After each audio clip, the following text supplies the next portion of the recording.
लेकिन video start करने से पहले ना चैनल को सब्सक्राइब कर दो। यार चैनल को सब्सक्राइब नहीं करते, आप वीडियो देख लेते हो, श्राम लगेगा मेरा श्राम। चैनल को सब्सक्राइब करो अभी इसी वक्त, नहीं तो पक्का गर्लफ्रेंड नहीं पटेगी, सिंगल मरोगे तुम सिंगल। और चलो इसी के साथ शुरुआत करते हैं आज की हमारी।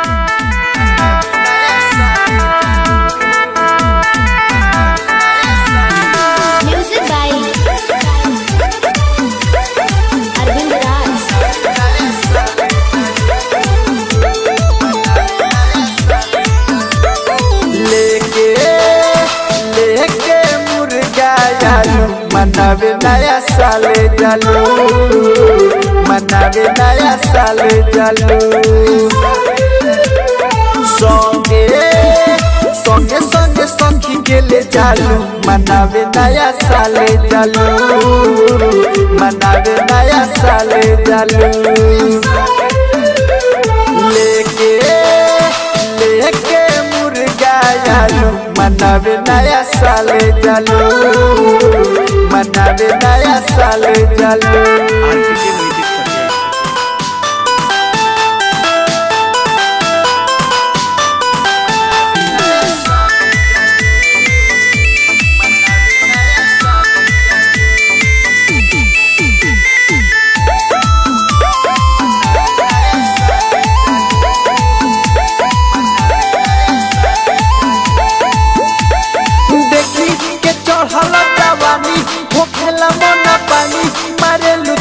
नजरी हो घायल करेला तोहर पायल, जिया हो खेला कायल, मारेला जाना नजरी हो।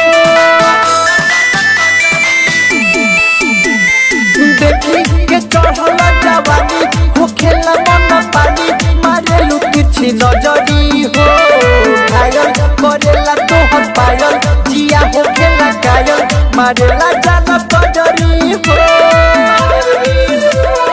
कावाना कावाना चौकी के आटा खालू, मनावे नया साल जालू, मनावे नया साल जालू। लेके लेके मुर्गा जालू, मनावे नया साल जालू, मनावे नया साल जालू।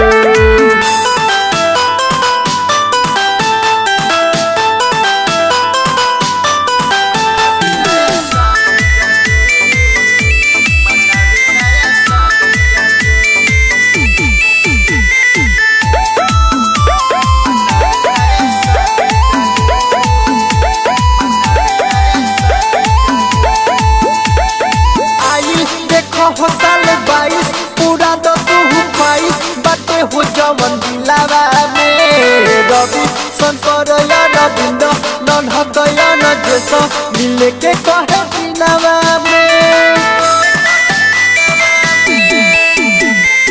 आई देखो हो साल 22 पूरा तो तू 22 बाटे हो जवन दिलावा में।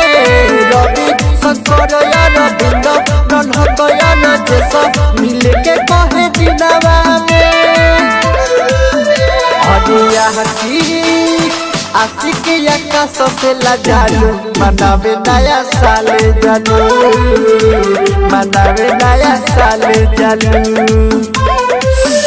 हरी नया नया साल में कीरा रानी खालू, मनावे मोती हारी जालू, मनावे मोती